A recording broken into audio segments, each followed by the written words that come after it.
Hello friends, बहुत बहुत स्वागत है आप सभी का सक्सेस वर्ल्ड एमसीक्यू चैनल पर। तो चलिए आज की इस वीडियो में आर्टिकल अर्थात अनुच्छेद के बारे में पढ़ेंगे। और फ्रेंड्स, ऐसे तो संविधान में बहुत सारे अनुच्छेद दिए गए हैं, लेकिन उनमें से 50 अति महत्वपूर्ण आर्टिकल को इस वीडियो में कवर किया गया है, जो कि आपके एग्जाम में हर साल एक दो बार नहीं बार बार पूछे जाते हैं। तो चलिए आपका बिल्कुल भी टाइम बर्बाद ना करते हुए आज के सेशन को स्टार्ट करते हैं। तो आज के सेशन का सबसे पहला प्रश्न है, भारतीय संविधान के किस अनुच्छेद में नियंत्रक एवं महालेखा परीक्षक की नियुक्ति के बारे में बताया गया है। ऑप्शन आपके सामने 4 दिए गए हैं और आपको आंसर करने के लिए मैक्सिमम 5 सेकंड का टाइम दिया जाता है। अगर आपको इनमें से पहले से किसी भी प्रश्न का आंसर आता है तो आप लोग कमेंट बॉक्स में आंसर करते जाएंगे। तो इसका राइट आंसर अगर आपने ऑप्शन डी को दिया है तो बिल्कुल सही जवाब हो जाएगा अनुच्छेद 148। याद रखना है, अनुच्छेद 148 क्या बताता है? नियंत्रक एवं महालेखा परीक्षक की नियुक्ति के बारे में बताता है। याद रखना है, और यह भी याद रखना है, ये जो नियंत्रक एवं महालेखा परीक्षक है इसकी नियुक्ति कौन करता है? तो राष्ट्रपति करता है। पूछा जाता है एग्जाम में, याद रखना है, कई बार यह प्रश्न एग्जाम में पूछा चुका है। दूसरा प्रश्न है, भारतीय संविधान के किस अनुच्छेद में भारत सरकार द्वारा भारत रत्न एवं पद्म विभूषण प्रदान किए जाते हैं? फटाफट से आंसर करते जाएंगे। चलिए, तो आपका टाइम खत्म होता है। इसका राइट आंसर अगर आपने ऑप्शन सी को दिया है तो बिल्कुल सही जवाब हो जाएगा अनुच्छेद 18। याद रखना है, अनुच्छेद 18 के तहत भारत सरकार द्वारा भारत रत्न एवं पद्म विभूषण प्रदान किए जाते हैं। ऑप्शन सी इस प्रश्न का बिल्कुल सही जवाब हो जाएगा। नेक्स्ट क्वेश्चन है, भारतीय संविधान के किस अनुच्छेद में संसद को संविधान संशोधन का अधिकार दिया गया है? मोस्ट इंपॉर्टेंट और वीवीआई प्रश्न आपके एग्जाम के लिए, क्योंकि यह प्रश्न हर साल एग्जाम में पूछा ही जाता है। फटाफट से आंसर करेंगे। तो इसका राइट आंसर ऑप्शन ए के साथ चला जाएगा अनुच्छेद 368। याद रखना है, अनुच्छेद 368 में संसद को संविधान संशोधन का अधिकार दिया गया है। याद रखना है, अनुच्छेद 368। नेक्स्ट क्वेश्चन है, संविधान में मंत्रिमंडल शब्द का एक बार प्रयोग हुआ है और यह किस अनुच्छेद में हुआ है? फटाफट से आंसर करेंगे।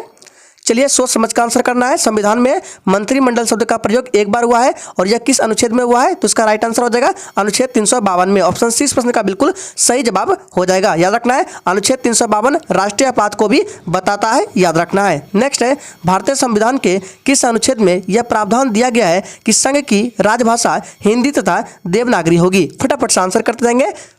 चलिए, और फ्रेंड्स, आपको प्रश्न के लेवल को देखकर पता चल गया होगा कि सारे प्रश्न आपके एग्जाम के लिए मोस्ट इंपॉर्टेंट है। आपको एक भी प्रश्न फालतू देखने को नहीं मिलेंगे। तो 5 का राइट आंसर ऑप्शन बी के साथ चला जाएगा अनुच्छेद 343। याद रखना है, ऑप्शन बी इस प्रश्न का बिल्कुल सही जवाब हो जाएगा। नेक्स्ट है, भारतीय संविधान के किस अनुच्छेद में निर्वाचन आयोग के लिए प्रावधान है? फटाफट से आंसर करेंगे। यह भी प्रश्न आपके एग्जाम में कई बार पूछा जा चुका है। फटाफट से आंसर करेंगे। भारतीय संविधान के किस अनुच्छेद में निर्वाचन आयोग के लिए प्रावधान है? तो अनुच्छेद 324। याद रखना है, आर्टिकल 324। इंपॉर्टेंट प्रश्न याद रखना है। नेक्स्ट है, संविधान के किस अनुच्छेद में यह बताया गया है कि संपत्ति का अधिकार संवैधानिक अधिकार है? यह प्रश्न आपके एग्जाम के लिए अत्यंत महत्वपूर्ण प्रश्न है। चलिए, इस प्रश्न को थोड़ा सा एक्सप्लेन कर देते हैं। सबसे पहले आपको ध्यान में रखना है कि संपत्ति का अधिकार जो है यह पहले मूल अधिकार हुआ करता था, लेकिन 1978 में क्या हुआ? याद रखना है, 1978 में 44वां संविधान संशोधन हुआ और उसके तहत संपत्ति के अधिकार को क्या कर दिया गया? संवैधानिक अधिकार यानी कानूनी अधिकार बना दिया गया। आपसे प्रश्न ऐसे पूछता है कि किस संविधान संशोधन के तहत संपत्ति के अधिकार को संवैधानिक अर्थात कानूनी अधिकार बना दिया गया? तो 44वें। याद रखना है, 44वें संविधान संशोधन के तहत यह कब हुआ? तो 1978 ईस्वी में। याद रखना है, और इसका राइट आंसर क्या जाएगा? जी बिल्कुल 7 का ऑप्शन सी के साथ चला जाएगा अनुच्छेद 300 ए। याद रखना है, ऑप्शन सी इस प्रश्न का बिल्कुल सही जवाब हो जाएगा। अनुच्छेद 300 ए में क्या बताया गया है कि संपत्ति का अधिकार संवैधानिक अधिकार है। याद रखना इंपॉर्टेंट है। नेक्स्ट है, संविधान के किस अनुच्छेद के तहत यह बताया गया है कि अवशिष्ट शक्तियां केंद्र के पास है? फटाफट से आंसर करेंगे। चलिए, और जो भी स्टूडेंट चैनल पर पहली बार आए चैनल को सब्सक्राइब करके साथ में बेल आइकन को भी प्रेस कर लेंगे ताकि इस तरह के इंपॉर्टेंट क्लास आपसे कभी मिस ना हो। तो 8 का राइट आंसर ऑप्शन बी के साथ चला जाएगा अनुच्छेद 248, आर्टिकल 248। याद रखना है, ऑप्शन बी प्रश्न का बिल्कुल सही जवाब हो जाएगा। नेक्स्ट है, भारत के संविधान के किस अनुच्छेद के अंतर्गत भारत के राष्ट्रपति पर महाभियोग चलाया जा सकता है? फटाफट से आंसर करेंगे। यह भी प्रश्न मोस्ट इंपॉर्टेंट है। चलिए, आपका टाइम खत्म होता है। इसका राइट आंसर क्या हो जाएगा? अनुच्छेद 61। ऑप्शन डी इस प्रश्न का बिल्कुल सही जवाब हो जाएगा। एक अनुच्छेद आता है 52। याद रखना है, अनुच्छेद 52 में राष्ट्रपति के पद के बारे में बताया गया है। याद रखना है, और राष्ट्रपति को शपथ कौन दिलाता है? कभी कभी एग्जाम में पूछ लिया जाता है कि राष्ट्रपति को शपथ कौन दिलाता है? तो सर्वोच्च न्यायालय का जो मुख्य न्यायाधीश होता है वो ही राष्ट्रपति को शपथ दिलाता है। याद रखना इंपॉर्टेंट है। नेक्स्ट है, संविधान के किस अनुच्छेद में उपराष्ट्रपति पद का प्रावधान दिया गया है? फटाफट से आंसर करेंगे। चलिए, राष्ट्रपति पद का प्रावधान अनुच्छेद 52 में है, लेकिन उपराष्ट्रपति पद का प्रावधान किस में है? तो इसका राइट आंसर क्या जाएगा जी? बिल्कुल अनुच्छेद 63 में दिया गया है। ऑप्शन सी इस प्रश्न का बिल्कुल सही जवाब हो जाएगा। दोनों को याद रखना है। नेक्स्ट है, संविधान के किस अनुच्छेद में भारत के महान्यायवादी की नियुक्ति के बारे में बताया गया है? फटाफट से आंसर करेंगे। चलिए, तो इसका राइट आंसर अगर आपने ऑप्शन डी को दिया है तो बिल्कुल सही जवाब हो जाएगा, अनुच्छेद 76 याद रखना है। ऑप्शन डी इस प्रश्न का बिल्कुल सही जवाब हो जाएगा। और महान्यायवादी की नियुक्ति कौन करता है? तो राष्ट्रपति करता है, याद रखना है। नेक्स्ट है, संविधान के किस अनुच्छेद में यह बताया गया है कि संसद के 2 अधिवेशनों के बीच 6 माह के अंतराल की अनिवार्यता है? फटाफट से आंसर करेंगे। चलिए, और आपको ध्यान में रखना है संसद में 2 सदन है। कौन कौन से है? एक लोकसभा है और दूसरा राज्यसभा है, याद रखना है। लोकसभा में जाने के लिए न्यूनतम उम्र जो है, न्यूनतम आयु 25 वर्ष की है और राज्यसभा में जाने के लिए 30 वर्ष। दोनों का रखना है। एग्जाम में बार बार पूछा जाता है कि लोकसभा में जाने के लिए 25 वर्ष और राज्यसभा में जाने के लिए 30 वर्ष। इसका राइट आंसर क्या जाएगा जी? बिल्कुल ऑप्शन चला जाएगा सी के साथ, अनुच्छेद 85 में। ऑप्शन सी इस प्रश्न का बिल्कुल सही जवाब हो जाएगा। चलिए इसी के साथ आगे बढ़ते हैं। नेक्स्ट क्वेश्चन है, संविधान के किस अनुच्छेद के अंतर्गत राष्ट्रपति लोकसभा को भंग कर सकता है? फटाफट से आंसर करेंगे। चलिए, तो याद रखना इसका राइट आंसर क्या जाएगा जी? बिल्कुल 13 का राइट आंसर ऑप्शन सी के साथ चला जाएगा, अनुच्छेद 85। ऑप्शन सी इस प्रश्न का बिल्कुल सही जवाब हो जाएगा। मोस्ट इंपोर्टेंट प्रश्न है, याद रखना है। चलिए इसी के साथ आगे बढ़ते हैं। नेक्स्ट है, संविधान के किस अनुच्छेद में सर्वोच्च न्यायालय के न्यायाधीश पर महाभियोग चलाने का प्रावधान है? फटाफट से आंसर करेंगे। प्रश्न को सही से पढ़िए। यहाँ पर क्या बोला जा रहा है? सर्वोच्च न्यायालय के न्यायाधीश पर महाभियोग। तो इसका जो राइट आंसर है ऑप्शन ए के साथ चला जाएगा, अनुच्छेद 124 याद रखना है। ऑप्शन ए इस प्रश्न का बिल्कुल सही जवाब हो जाएगा। चलिए इस शिक्षक आगे बढ़ते हैं। नेक्स्ट क्वेश्चन है, 42वें संशोधन द्वारा संविधान के किस अनुच्छेद में मौलिक कर्तव्य को जोड़ा गया है? मोस्ट इंपोर्टेंट प्रश्न है, फटाफट से आंसर करेंगे। और फ्रेंड्स, अगर आपको ये सेशन अच्छा लग रहा है तो सभी लोग दिल से एक बार सेशन को जरूर लाइक करेंगे। तो इसका राइट आंसर क्या जाएगा जी? बिल्कुल ऑप्शन बी के साथ चला जाएगा, अनुच्छेद 51A याद रखना है। ऑप्शन बी इस प्रश्न का बिल्कुल सही जवाब हो जाएगा। नेक्स्ट है, भारतीय संविधान के किस अनुच्छेद के अंतर्गत भाषण एवं अभिव्यक्ति के स्वतंत्रता के अधिकार के बारे में बताया गया है? मोस्ट इंपोर्टेंट वीवीआई प्रश्न आपके एग्जाम के लिए, फटाफट से आंसर करेंगे। चलिए, सारे प्रश्न आपके एग्जाम के लिए सिलेक्टेड लिए गए हैं। तो इसका राइट आंसर ऑप्शन चला जाएगा बी के साथ, अनुच्छेद 19 में याद रखना है। ऑप्शन 20 प्रश्न का बिल्कुल सही जवाब हो जाएगा। नेक्स्ट है, भारतीय संविधान के किस अनुच्छेद में प्रेस की स्वतंत्रता के बारे में बताया गया है? फटाफट से आंसर करेंगे। भारतीय संविधान के किस अनुच्छेद में प्रेस की स्वतंत्रता के बारे में बताया गया है? तो इसका राइट आंसर ऑप्शन ए के साथ चला जाएगा, अनुच्छेद 19 क में याद रखना है। अनुच्छेद 19 क में प्रेस की स्वतंत्रता के बारे में बताया गया है। अगला प्रश्न है, भारतीय संविधान का कौन सा अनुच्छेद मौलिक अधिकार के अंतर्गत बच्चों के शोषण से संबंधित है? इंपॉर्टेंट प्रश्न है, फटाफट से आंसर करेंगे। चलिए, और फ्रेंड्स, सेशन के एंड में अपना अपना स्कोर जरूर देना है कि आपने कितने प्रश्न का सही सही जवाब दिए हैं। बिल्कुल ईमानदारी पूर्वक स्कोर देना है। तो इसका राइट आंसर ऑप्शन बी के साथ चला जाएगा, अनुच्छेद 24। ऑप्शन 20 प्रश्न का बिल्कुल सही जवाब हो जाएगा। अनुच्छेद 24 में मौलिक अधिकार के अंतर्गत बच्चों के शोषण से संबंधित के बारे में बताया गया, याद रखना है, इंपॉर्टेंट है। नेक्स्ट है, भारतीय संविधान के किस अनुच्छेद में अल्पसंख्यकों के हितों के संरक्षण की व्यवस्था है? फटाफट से आंसर करेंगे। ये भी प्रश्न कई बार एग्जामों में रिपीट हो चुका है। चलिए फटाफट से आंसर करेंगे। तो इसका राइट आंसर क्या जाएगा? अनुच्छेद 29 याद रखना है। अनुच्छेद 29 में अल्पसंख्यकों के हितों के संरक्षण की व्यवस्था की गई है, याद रखना है। नेक्स्ट है, भारतीय संविधान के किस अनुच्छेद में यह बताया गया है कि भारत का सर्वोच्च न्यायालय नागरिकों के मौलिक अधिकार की रक्षा करता है? अत्यंत महत्वपूर्ण प्रश्न है, आंसर करेंगे। चलिए, तो 20 का राइट आंसर क्या जाएगा जी? बिल्कुल ऑप्शन डी के साथ चला जाएगा, अनुच्छेद 32 में याद रखना है। ऑप्शन डी इस प्रश्न का बिल्कुल सही जवाब हो जाएगा। अगला प्रश्न है, भारतीय संविधान के किस अनुच्छेद में राज्य के नीति निर्देशक तत्वों का उल्लेख है? फटाफट से आंसर करेंगे। अत्यंत इंपॉर्टेंट प्रश्न है ये भी, फटाफट से आंसर करेंगे। चलिए, तो किसका राइट आंसर क्या जाएगा? अनुच्छेद 36 से 51 याद रखना है। ऑप्शन सी इस प्रश्न का बिल्कुल सही जवाब हो जाएगा। अनुच्छेद 36 से 51 में राज्य के नीति निर्देशक तत्वों का उल्लेख किया गया है। नेक्स्ट है, भारतीय संविधान का कौन सा अनुच्छेद अस्पृश्यता का उन्मूलन करता है तथा किसी भी रूप में इसके आचरण का निषेध करता है? फटाफट से आंसर करेंगे। भारतीय संविधान का कौन सा आर्टिकल है जिसमें अस्पृश्यता का उन्मूलन करता है तथा किसी भी रूप में इसके आचरण का निषेध करता है? तो इसका राइट आंसर ऑप्शन चला जाएगा किसके साथ? डी के साथ, अनुच्छेद 17 याद रखना है। अत्यंत इंपॉर्टेंट आर्टिकल है, अनुच्छेद 17 याद रखना इंपॉर्टेंट है। चलिए आगे बढ़ते हैं। नेक्स्ट है, भारतीय संविधान के किस अनुच्छेद में अनुसूचित जातियों और अनुसूचित जनजातियों के लिए आरक्षण का प्रावधान किया गया है? फटाफट से आंसर करेंगे। चलिए, तो 23 का राइट आंसर ऑप्शन चला जाएगा ए के साथ अनुच्छेद 335। याद रखना है अनुच्छेद 335 में अनुसूचित जातियों और अनुसूचित जनजातियों के लिए आरक्षण का प्रावधान किया गया है। चलिए आगे बढ़ते हैं। नेक्स्ट है भारतीय संविधान के किस अनुच्छेद में राज्य में विधान परिषद की स्थापना और समाप्ति के प्रावधान दिया गया है। फटाफट से आंसर करेंगे 24 के लिए। चलिए तो कौन सा आर्टिकल है, आर्टिकल है 169। याद रखना है ऑप्शन सी इस प्रश्न का बिल्कुल सही जवाब हो जाएगा। चलिए शिक्षक आगे बढ़ते हैं। नेक्स्ट है भारतीय संविधान के किस अनुच्छेद के अंतर्गत अंतर्राष्ट्रीय समझौते को प्रभावी बनाने हेतु संसद राज्य सूची के विषय पर कानून बना सकती है। सोच समझ कर आंसर करना है। चलिए आपका टाइम खत्म होता है। इसका राइट आंसर ऑप्शन सी के साथ चला जाएगा अनुच्छेद 253 में। याद रखना है अनुच्छेद 253 के अंतर्गत अंतर्राष्ट्रीय समझौते को प्रभावी बनाने हेतु संसद जो है राज्य सूची के विषय पर कानून बना सकती है। याद रखना है आर्टिकल 253। चलिए आगे बढ़ते हैं। नेक्स्ट क्वेश्चन है भारतीय संविधान के किस अनुच्छेद का उपयोग अभी तक नहीं हुआ है। फटाफट से आंसर करेंगे। भारतीय संविधान का कौन सा आर्टिकल है जो कि अभी तक उपयोग नहीं किया गया है। तो इसका राइट आंसर ऑप्शन डी के साथ चला जाएगा अनुच्छेद 360। याद रखना है ऑप्शन डी इस प्रश्न का बिल्कुल सही जवाब हो जाएगा। नेक्स्ट है भारतीय संविधान का कौन सा अनुच्छेद भारत की विदेश नीति से संबंधित है। फटाफट से आंसर करेंगे। भारतीय संविधान का कौन सा अनुच्छेद भारत की विदेश नीति से संबंधित है। तो इसका जो राइट आंसर है ऑप्शन सी के साथ चला जाएगा अनुच्छेद 51। याद रखना है अनुच्छेद 51 जो है ये भारत की विदेश नीति से संबंधित है। नेक्स्ट क्वेश्चन है भारतीय संविधान में समानता का अधिकार 5 अनुच्छेद द्वारा प्रदान किया गया है। यह कौन सा आर्टिकल है, आंसर करेंगे।